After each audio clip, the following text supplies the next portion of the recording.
was called out sick. I started to call Pastor and was like, I can't do this. And then I wasn't even going to do that. I was going to be a punk and be Jasmine. Can you tell Pastor I can't do this? When I say my nerves, whew, well, I'm going to talk about two things, and it's going to seem all over the place, but I promise you I'm going somewhere with this. Amen. We're going to talk about him putting you in the position, and things are not ours.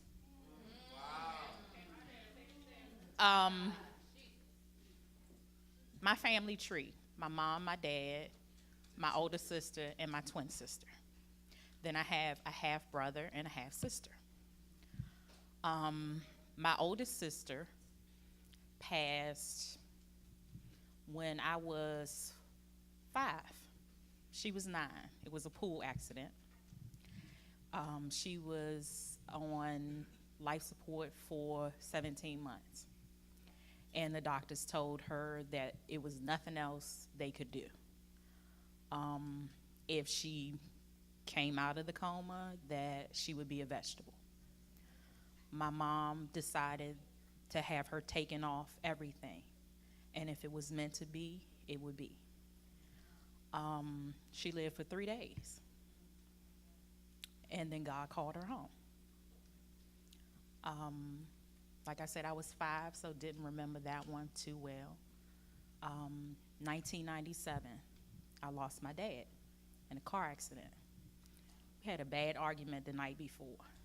But when I got the phone call that he was at Greater Southeast at the time, and he was being medevaced to Washington Hospital Center, I said, please, God, don't let him die and not let me say I'm sorry. We heard the chopper when it was landing. They said that the steering column went up into his chest and crushed all of his major organs. So they were doing surgery. They told us, go home, get some rest. They gave us beepers. We said we weren't going anywhere. You know, we getting ready to go to the blood bank, donate blood, that sort of thing. 3 minutes later, my dad was gone. 2010, my twin sister was diagnosed with cancer, multiple myeloma, a blood and bone cancer. This cancer is usually for old white men that worked in the coal industry or happened to do something with asbestos. So they didn't understand this 35-year-old woman, why does she have it?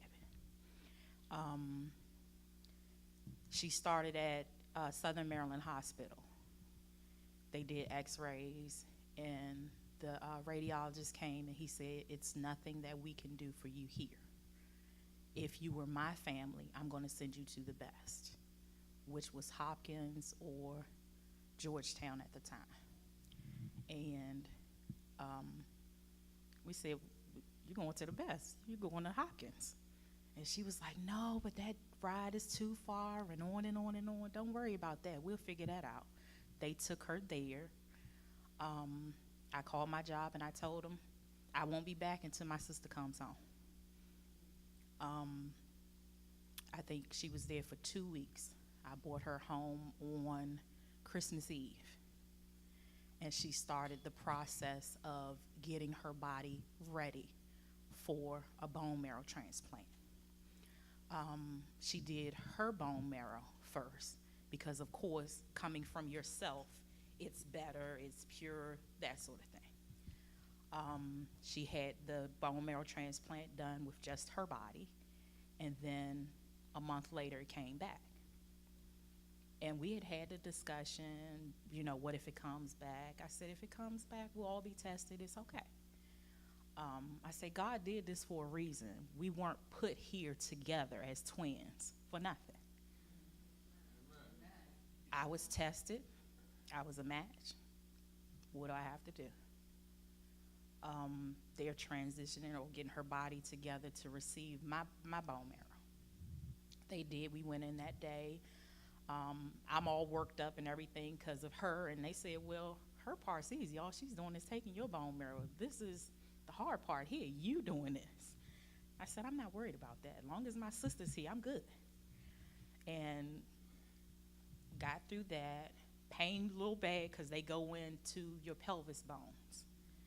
And they can go into 2 places up to 10 places. They ended up going into 6 places to make sure they got all the bone marrow that they needed. And I tell people I have little tattoos on my back. She was good for about 7, 8 months. I was living in Waldorf at the time. And she called me and she said, can you talk? I said, yeah. She said, it's come back. And I said, it's okay. I said, there is a reason why God put us here together. I said, if we have to do this every 7 months, then that's what we'll do, every 7 months. So they're conditioning her body again to be able to receive my bone marrow. This particular time, she ended up in the hospital with a bad infection that it was nothing that they could do this time for her. I had a girlfriend, family friend, to come and pray over us. And she, she has this gift. And she said, Jeannette, she said, Janelle is just waiting for you to say it's okay. She's not going anywhere until you tell her it's okay. And that day, me, my mom, and her, I held her hand.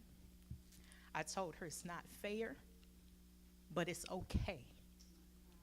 It's time for you to rest. I went home to vote.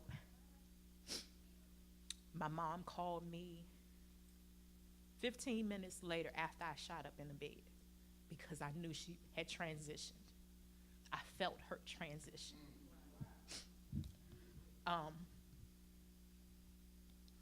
My mom was there. God knew I was not prepared to handle my sister leaving me. 5 years later, my mom, we found out she had to start dialysis, and we went through the process. I was actually doing dialysis at home with her. She got sick right before Thanksgiving. She fell outside in the driveway going to work because she was still working full time. She would come home, I would set her up in the chair, and she would do dialysis. She was good to go. This Wednesday, she decided she's going to work. She fell in the driveway. My daughter went outside to help her because I had already gone to work. And she went on to work. She called me. She said, okay, don't fuss. I'm fine. Don't fuss. I'm fine. She said, but I fell in the driveway. She said, but I'm okay. She said, I might be a little sore, might be a little bruised, but I'm good. I said, okay, when you get here, we'll see. She came home a little stiff, and she said, no, just let me sit, let me rest. I'm good. Thanksgiving Day, she I'm good. I just, we ate a little bit. I'm good, I promise. I said, we're not going into the weekend like this. If you are hurting, I'm taking you to the hospital. Friday, we just kind of hung around, watched movies. She getting up a little bit, not too much. By Saturday morning, she said, babe, you gotta get me to the hospital. Call the paramedics. They take her to the hospital. We're there. I went back over later on that afternoon, that evening. She had just finished with dialysis. And when they brought her upstairs, I said, what happened to my mother? It looked like she had a stroke because she was just incoherent. She was just, wasn't saying too much, didn't know what was going on. I said, this is not how I brought my mother over here early this morning. They're still running tests. Come to find out my mother has this infection that's going through her body. that they cannot get rid of. I get a phone call. The routine was to go to work, get Danielle, go to the hospital. This Wednesday, I get a phone call from the hospital saying in dialysis my mom had a heart attack. They got her stable. She had another heart attack. Now they have her in ICU. I called my daughter. I said, I'm not coming to get you. I'm going to the hospital to see how mom is doing, and we'll go from there.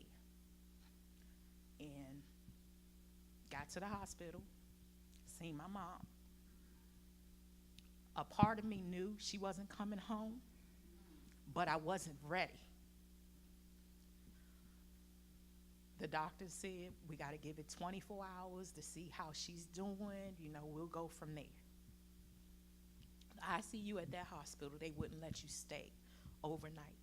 So my plan, first thing in the morning, I'm going to the hospital. I get home, get settled.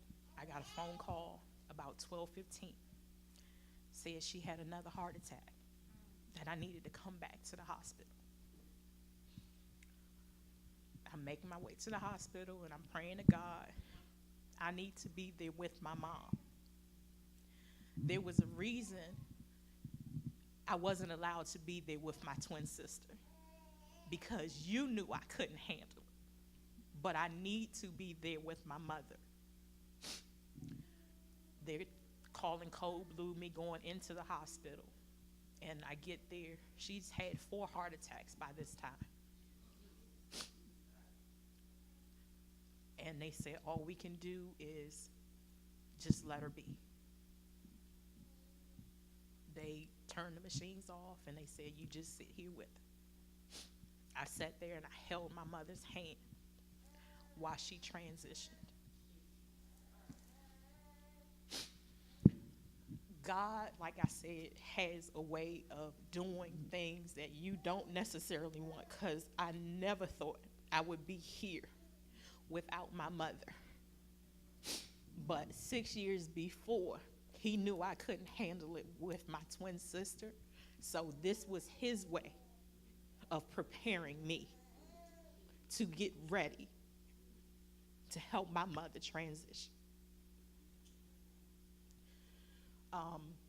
The financial piece, people don't think about that kind of stuff. My sister, by this time, she hadn't been working for 2 years. So when she transitioned, didn't know if she was going to have life insurance. You don't think about those kind of things. Her job, her boss, had been paying her life insurance policy. I called, I asked the question. I said, Ma, if not, don't worry about that. I work for the federal government. I'll go into my thrift to make sure my sister is put away well. And he said, no, I made sure that was paid when she went on short term, when she went on long-term disability. I made sure that was taken care of.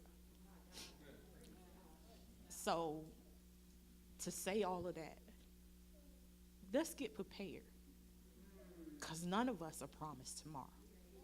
My sister left me when she was 36 years old. My mom had just turned 66 when she transitioned. We found out when I was doing the services or making arrangements for my twin sister that my mom had 4th-stage cervical cancer. So we're taking her to chemo and radiation, and then trying to get stuff prepared for my sister. And you never know. None of us. When they say, make sure you check yourselves, ladies, the breast exams, men, prostates, it's serious. It's serious. That one little thing that we don't think. Another thing, migraines, suffered from migraines since I was 14. They said once you have kids, it gets a little better. It didn't. But these were different kind of migraines that I started having about 7-8 years ago. And I went to my neurologist. I said, something is not right. Like, I'm dizzy, nauseous. I mean, it was really bad. And they went and they found about the size of a silver dollar on my brain stem. And they said, well, we can go in and cut it out. No, no, no, no. Because when you start messing with the brain and stuff, I might not get back up or anything else. What are my other options? One of my other options was to take steroids to shrink this. So that's what I had been doing for 2 years after that, off and on. It was three to four different steroids I was taking every day. Sometimes twice a day, sometimes 3 times a day. And my last scan, which was in August, is about the size of my pinky nail. So,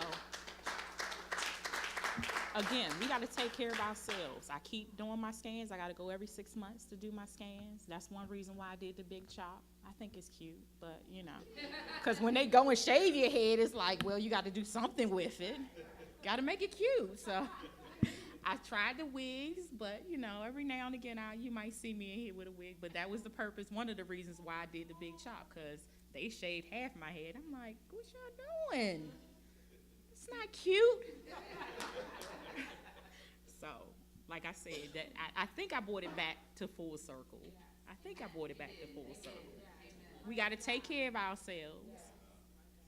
None of us, because if I had my way, my mom and my twin would still be here. My older sister would still be here. My dad would still be here. So now I have this new family of sisters.